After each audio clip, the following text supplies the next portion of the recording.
Don't forget to subscribe and ring that bell. Here we are. We're at free response question number 4. If you were with me for free response question 1 and question 2 and question 3, we are now going to start the 2015 AP Calculus AB Section 2 Part B free response question numero 4, number 4. And no. We don't get a calculator, but it's fine. Don't freak out. Just take a little bit of hydroxyzine for the anxiety, and we'll go forward. Don't take any of that stuff unless it's prescribed by a doctor, children. Okay? So let's begin with free response question number 4. Well, there's no table, there's no graph, there's no chart. There's nothing here, kids. There is this little sketch we get to make. And they give us a differential equation here. Number 4 literally says, consider the differential equation dy dx equals 2x minus y, and that's it. Okay? And on the axis provided, part A is telling us to sketch a slope field for the given differential equation at the 6 points indicated. Now, does this separate? No, it's the same. Poop on me. So these are really just simple, it's simple algebra, and then the result of that simple algebra, we literally draw a straight line representing that number as a slope at the points they provide. So this is really just, I hate to say it's busy work, but you know. Okay, first of all, I'm going to create a table here. I'm going to put my x, I'm going to put my y, I'm going to put my dy dx, which is 2 times x minus y. And oh, boom. Boom. Boom. And notice we have 6, well, let me draw this line. Notice we have 6 points here. Don't add any more points than the ones they give you. When x is 0, we have y is -1, a y is +1, and a y is 2. So I am quite literally going to do 0, -1, 0, +1, and 0, 2. Then we have 3 more points, children. When x is 1, we have y is -1, y is +1, and y is 2. So let's not reinvent the wheel and do more than we need to. So at each one of those values, we have -1 for the y, +1 for the y, and 2 for the y. And all we're doing is we're going to take those x and y values and plug them into here and evaluate. What I like about the first step here is all my x's are zeros. So 2 times 0 is 0. It's going to go bye-bye. So all I've got to do is really take my y and negate my y.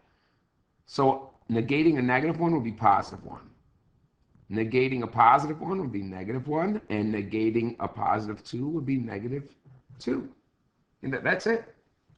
Now, where x is 1, okay, 2 times 1 is 2. So I'm going to take 2 and subtract the y values, okay? So 2 minus a -1 would be 3.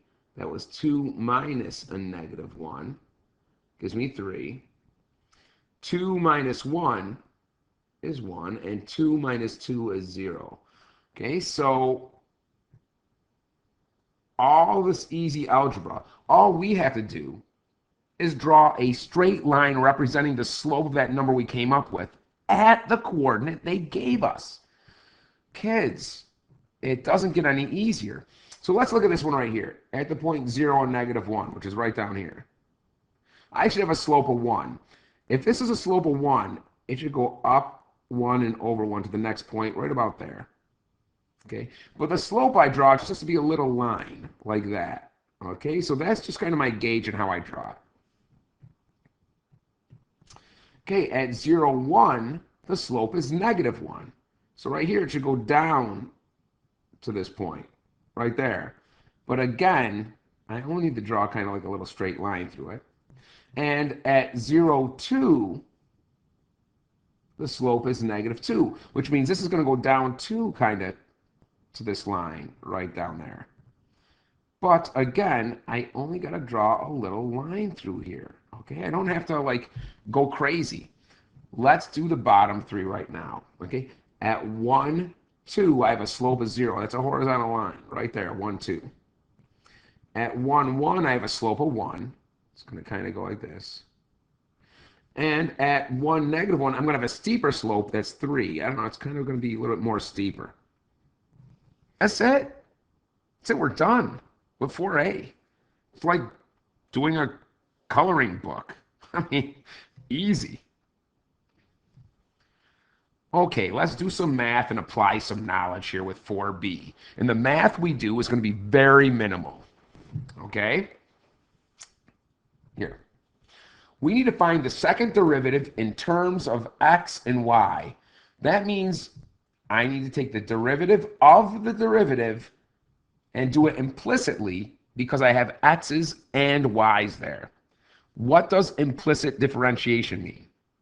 That means I take the derivative of x's. Let's say I had x squared. That would just be 2x. I do that normally. I take the derivative of y's the same way, except when I take the derivative of a y term, I need to write dy dx next to it. That's it. Okay? So let's apply that to this right here. So the second derivative is, okay, the derivative of 2x is just 2, minus the derivative of y is 1. But when I take the derivative of y, I need to write dy dx next to it. So in all actuality, I have 2 minus dy dx. The problem is, I do not, get rid of this, I do not want to leave dy dx in my answer for my second derivative. So what do I do with this right here? If only I had something to substitute in for dy dx.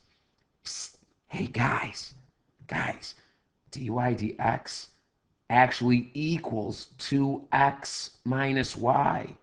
So I can substitute 2x minus y in for dy dx. Don't tell anybody I said that. 2 minus, in parentheses, 2x minus y, because that's what dy dx is. So if I want to distribute that, okay, I will end up with 2 minus 2x plus y. This is the second derivative in terms of x and y. First thing done, check. So once we did this part, now we got to determine the concavity. Let me erase this, it's bothering me. I got to determine the concavity. Concavity just means, is it a smiley face or is it a sad face? That's where my second derivative is positive, it's a smiley face, and negative, it's a sad face. Smiley face is concave up, and a sad face is concave down, okay?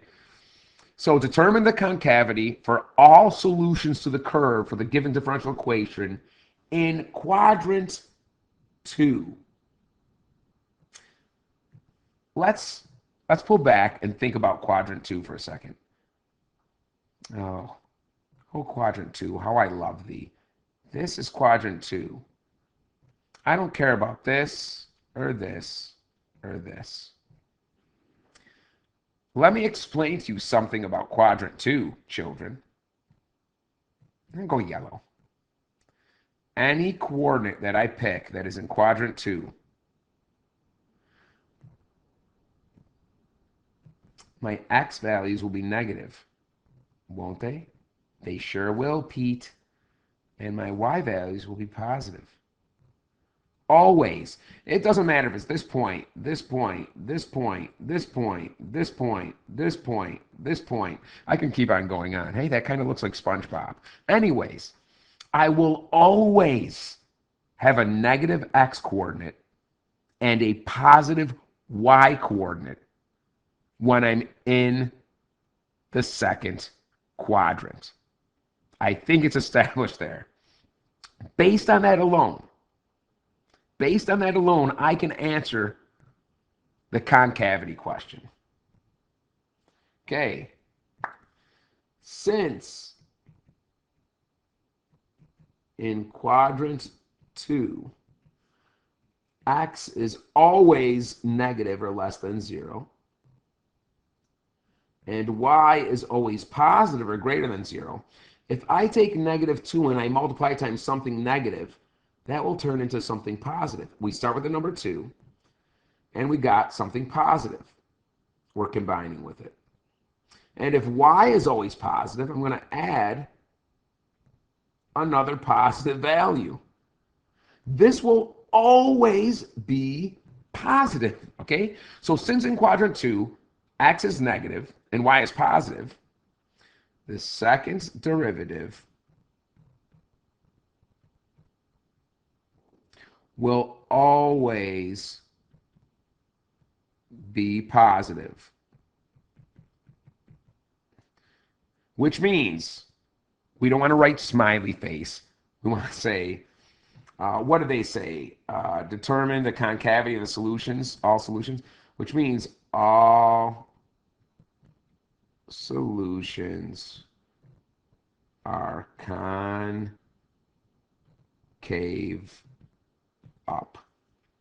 And we got to get rid of this. This won't be in here. It looks non-mathematical in nature.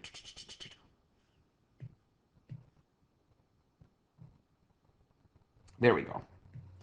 There's a second derivative, and there's our answer with the concavity.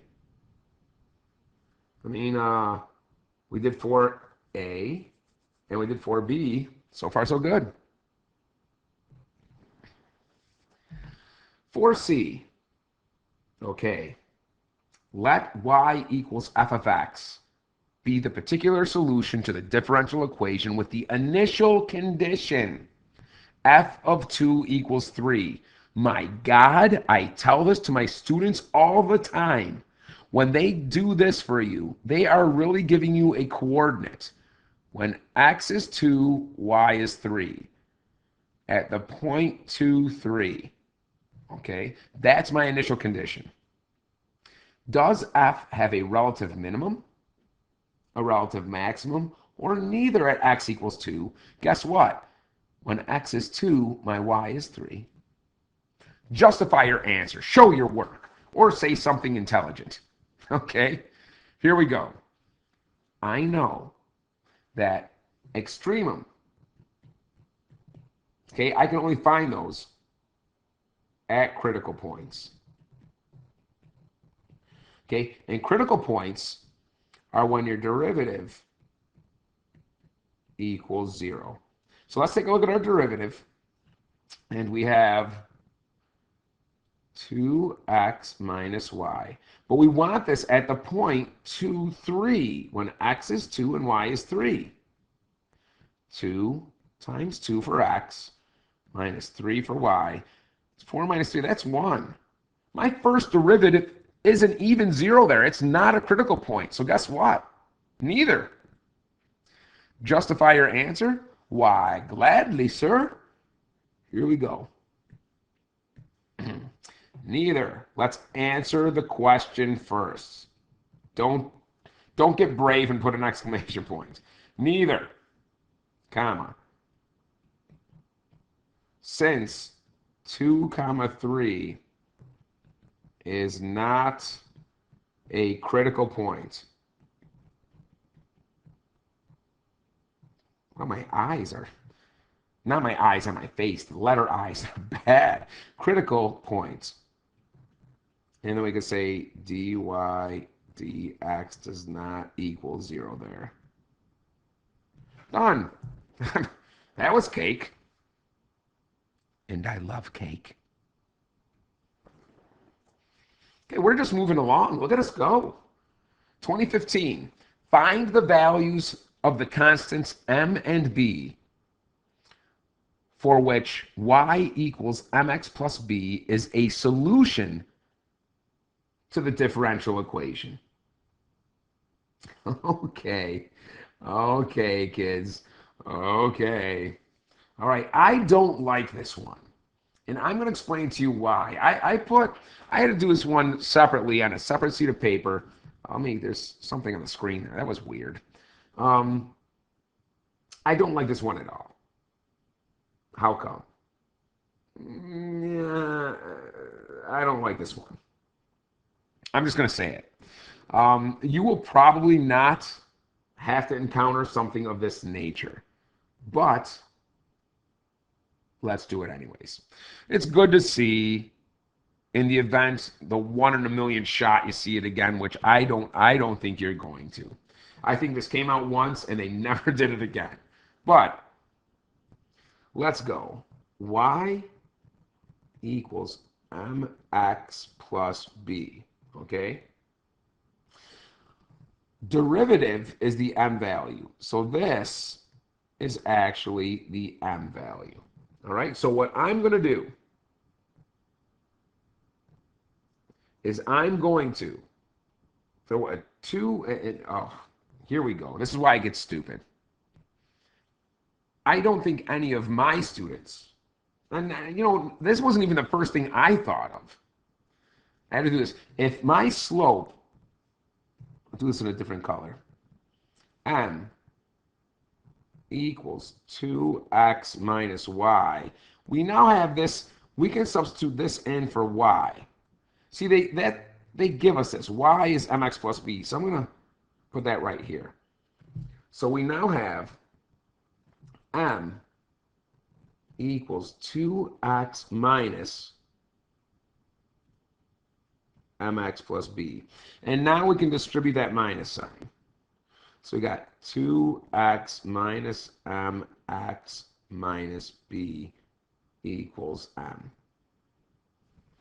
Now, if I've got to solve for these things, I want to set it equal to 0. I know, it's starting to get crazy. And you're looking at this like, Visca, I wouldn't have thought to do this. This is why you're not going to see this here, okay? Subtract subtract and now we got 0 equals 2x minus mx minus b minus m. Wow. Just went a little high there. All right. Now here's the thing. I can't. Whatever. Okay. So I'm going to factor out, and this is why I don't like this. Okay. I'm going to factor out an x here. So if I take out an x, I'm left with 2 minus m. And I'm going to take out a negative sign here, right? I get b plus m should equal 0. Now, if I've got to solve for m and for b, okay, and this equation right here, first of all, if you got to this point without my help here, good for you. You're pretty damn intelligent, all right? I want this equation to be true, okay? Which means what? That means this side has got to equal 0, okay? That means I'm going to take this should be 0 minus 0. Or at least they should be the same thing. Well, let's just go with a 0 minus 0 thing, right? Okay, because x can change. X can change.